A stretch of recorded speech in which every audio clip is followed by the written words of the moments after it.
बारिश में सास बहू का सब्जी का ठेला और पेड़ के ऊपर लकड़ी का मकान। इस कहानी की शुरुआत कुछ इस तरीके से होती है।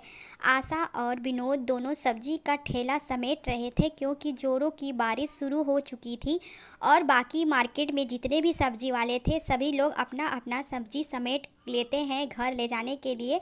वहीं पे आशा और विनोद भी अपनी सब्जी समेट कर घर आते हैं। तो घर आने के बाद उन लोगों को क्या दिखता है कि घर का छत चारों तरफ से टपक रहा था और उनकी बहू चारों तरफ कुछ न कुछ बर्तन लगा दी थी। जोर की बारिश हो रही थी और बिस्तर पर सब्जी रख दिया ताकि भीग जाने के बाद सब्जी सारा खराब ना हो जाए। वहीं पे आशा पूछती है अपनी बहू से कि बेटा बहुत ही दिक्कत हो रही है। तो बहू बता रही थी कि मम्मी जी, देवर जी का 2-4 दिन ऑफिस नहीं गए तो उनका काम छूट गया और घर में शादी भी होने वाली है देवर जी का और काम भी छूट गया। घर का छत भी ख़राब है, पानी इतना ज़्यादा टपक रहा है, बारिश रोज़ रोज़ हो रहा है, घर में पैसे की बहुत ज़रूरत है क्योंकि देवर जी का शादी है।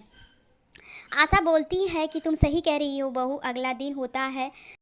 विनोद आशा से कह रहा था कि तुम और पल्लवी बहू दोनों लोग मिलकर घर के आगे सब्जी बेच लाओ और मैं जा रहा हूँ मंडी ताज़ी ताज़ी और हरी हरी सब्जी लाने के लिए क्योंकि बासी सब्जी कोई भी ग्राहक कायदे से ख़रीदता नहीं है। तो आशा और पल्लवी दोनों सब्जी लेकर घर के आगे बेचने के लिए बैठ जाते हैं। तो पड़ोसन आती है तो बोलती है कि बहन तुम इतनी सस्ती सस्ती सब्जी क्यों बेच रही हो। तो आशा बोलती है क्या करूँ बहन, आलू और टमाटर भीग गए हैं और बहुत जल्दी ख़राब हो जाएंगे, इसीलिए सस्ते भाव में बेच दे रहे हैं।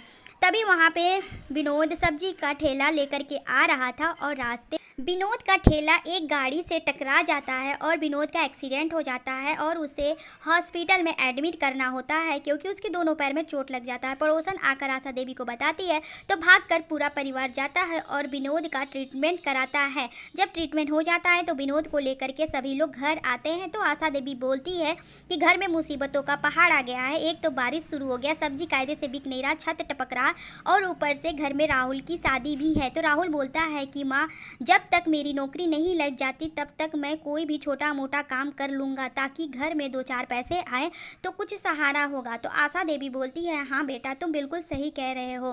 तभी राहुल जाता है, व्हील चेयर लेकर के आता है, अपने पिताजी को उस पर बैठा कर इधर उधर थोड़ा बहुत टहला देता है।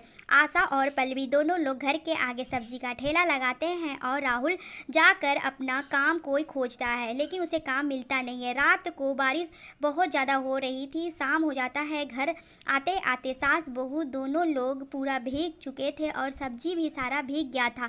सब्जी जब भीग जाएगा तो सब्जी बहुत जल्दी जल्दी ख़राब होने लगेगा। घर में लाती है पल्लवी और सारा सब्जी को बिस्तर पर फैला देती है। तभी वहाँ पे आशा आती है और बोलती है क्या करूँ बेटा, पूरे घर में पानी भर चुका है। इसी कस्माकस में राहुल की शादी भी हो जाती है। एक बड़ा सा घर बन रहा था, उसी में ईंटा पत्थर उठाने का काम राहुल शुरू कर देता है। राहुल आकर आशा देवी से बताता है कि माँ मुझे कोई काम फ़िलहाल में नहीं मिल रहा था तो पत्थर ढोने का काम मुझे मिला है तो मैं वही काम कर रहा हूँ। तो आशा बोलती है कोई बात नहीं है बेटा, काम छोटा हो या बड़ा काम तो काम ही होता है। तो राहुल बोलता है हाँ माँ, जब मेरा काम लग जाएगा तो मैं वो काम छोड़ दूँगा। तभी जोर की बारिश होने लगती है। पूरा परिवार बैठकर खाना खा रहा था और वो खाना भी नहीं खा पा रहे थे क्योंकि बारिश बहुत ज़ोर की हो रही थी और खिड़की का दरवाज़ा टूट गया था। खिड़की से भर भर कर पानी घर में आने लगा। शाम को सब्जी का ठेला लेकर आशा और पल्लवी घर आते हैं तो निशा ससुर जी से कहती है कि पापा आप चुपचाप बैठिए, मैं सारा सब्जी बिस्तर पे रख दूंगी ताकि वो भीगे ना और ख़राब ना हो। घर में पूरा पानी भर जाता है। निशा अकेले बाल्टी भर भर कर पूरा घर का पानी बाहर निकालती है ताकि घर थोड़ा सूखा रहे और राहत रहे। पानी में भीगे हुए आशा और पल्लवी घर आते हैं तो क्या देखते हैं कि निशा अकेले पूरा घर का पानी निकाल रही है। तो पल्लवी बोलती है कि निशा चलो मैं भी तुम्हारे साथ मिलकर घर का पानी निकलवाने में तुम्हारी मदद करती हूँ। तब दोनों देवरानी और जेठानी मिलकर घर का पानी निकालने लगते हैं लेकिन बारिश रुकने का नाम ही नहीं लेता है और उन लोगों का घर ज़ोर ज़ोर से हिलने लगता है बारिश में। सभी लोग घर से बाहर निकल जाते हैं और बाहर निकल कर देखते हैं तो उनके आंखों के सामने ही उनका घर टूट कर गिर जाता है क्योंकि घर मिट्टी का था। बड़ा बेटा बाहर शहर में कमाने के लिए गया था। पड़ोसन बोलती है कि आशा बहन तुम मेरे घर में आ जाओ, मेरा घर ऊंचाई पे है, मेरे घर में पानी नहीं घुस रहा है। तभी उसी पड़ोसन के घर में पूरा फैमिली चला जाता है। रात बिताते हैं और दूसरे दिन पड़ोसन बोलती है कि नई बहू थी इसीलिए रात को मैंने सबको घर में ले लिया। अब आप लोग दूसरा ठिकाना ढूंढ लो क्योंकि मैं आप लोगों को ज़िंदगी भर अपने घर में नहीं रखूँगी। इतना कहकर वो वहाँ से चली जाती है। आशा देवी बोलती है कि बेटा जाओ जाकर कहीं देख लो किराए का मकान या फिर कोई दूसरा रहने का ठिकाना, क्योंकि अब हम लोग यहाँ नहीं रह पाएंगे। राहुल बोलता है ठीक है माँ, मैं अभी बाहर जाकर देखता हूँ। वो इधर उधर भटकता है लेकिन उसे किराए का मकान नहीं मिलता है। वो परेशान होकर घर आ जाता है। अब पल्लवी और आशा दोनों सब्जी बेचने लगते हैं। सब्जी भी बहुत ख़राब हो गया था तो पड़ोसन बोलती है कि बहन मैं इतना ख़राब सब्जी नहीं खरीद पाऊँगी, मैं जा रही हूँ बाज़ार में सब्जी खरीदने। तभी पड़ोसन बोलती है कि मेरा घर खाली कर दो, तुम लोगों को दूसरा ठिकाना नहीं मिला। राहुल अपने परिवार के साथ सामान लेकर घर से बाहर निकल जाता है और ठेले पे घर का जो भी थोड़ा बहुत सामान बचा हुआ था वो सामान उन लोग लेते हैं और जंगल में पेड़ के नीचे सारा फैमिली बैठा रहता है और सोचता है कि अब हम लोग क्या करें। तभी निशा का नज़र जाता है सामने पेड़ के घर पे। वो बोलती है कि भाभी देखिए हम लोगों का घर टूट गया लेकिन ये पेड़ का घर टूटा नहीं है।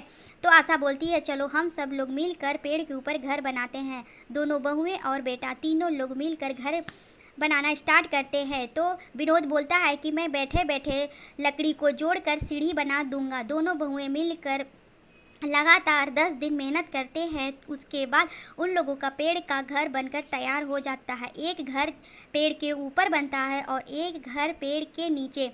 पेड़ के ऊपर जो घर बनता है वो बनता है राहुल और निशा का, और पेड़ के नीचे जो घर बनता है वो घर बनता है आशा, विनोद और पल्लवी का। सभी लोग का घर बनकर हो जाता है तैयार और सभी लोग अपने अपने घरों में जाते हैं। राहुल सीढ़ी के सहारे अपने रूम में जाता है और अपना रूम में ज़रूरत का 2-4 सामान रख लेता है और राहत की सांस लेता है। तभी पल्लवी बोलती है कि माँ जी आप थक गई हैं, थोड़ा बहुत आराम कर लीजिए। राहुल जाता है मार्केट और ज़रूरत का सामान खरीद कर लाता है। सभी लोग राहत की सांस लेते हैं। अब बारिश भी होता है तो सभी लोग खिड़की से देखते हैं सुंदर सुंदर नज़ारा। देवरानी जेठानी मिलकर खाना बनाते हैं और सभी लोग राहत की सांस लेते हैं क्योंकि यहाँ घर टूटने का झंझट नहीं था। लकड़ी का उन लोगों ने बहुत मजबूत घर बनाया था जो बारिश में हिल भी नहीं रहा था। राहुल और निशा आपस में बातें करते हैं कि उस घर से ये घर बहुत अच्छा बना है। ससुर जी सो जाते हैं तो पल्लवी बोलती है कि माँ जी आप भी सो जाइए। तो आशा बोलती है कि बेटा तू माँ बनने वाली है, तू अपने आप थोड़ा ध्यान दिया कर अपने ऊपर। धीरे धीरे करके वक्त बीतता है। बड़ा बेटा घर आ जाता है और वो गांव में पक्के का मकान बनवा देता है सभी के लिए और सभी लोग अपना सामान लेकर नए मकान में शिफ्ट हो जाते हैं और फिर अपनी ज़िंदगी आसानी से जीने लगते हैं मिलजुल कर।